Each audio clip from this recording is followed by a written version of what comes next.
En novembre 2019, l'Express faisait de lourdes révélations au sujet de l'université Paris-Descartes, établissement que des milliers de personnes avaient choisi pour laisser leur corps à la science. Jusqu'en 2018, leurs dépouilles ont été détenues dans des conditions indignes au cœur de Paris. Cadavres par dizaines, abîmés, noircis, sacs poubelles débordant de morceaux de chair. De terribles confidences. Quelques mois plus tard, le 7 février 2020 plus précisément, Le Point expliquait que 35 familles avaient décidé de déposer plainte contre l'université parisienne à la suite de ce scandale.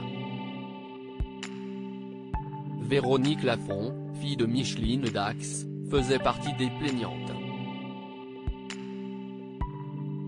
Sa maman, célèbre comédienne et chanteuse, notamment connue pour avoir été la voix de Miss Piggy dans le Muppet Show, avait laissé son corps à l'établissement.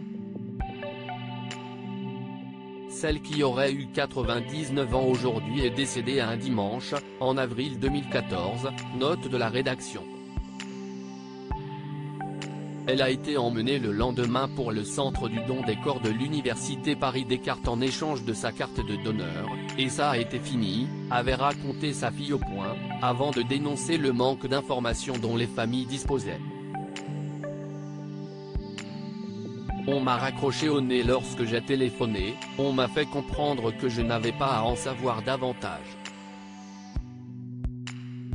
On m'a simplement dit qu'elle était dans une chambre froide, et que l'on me préviendrait de la date de l'incinération, si on avait le temps, puis on m'a raccroché au nez, avait-elle expliqué, elle qui souhaitait simplement disperser les cendres de sa maman.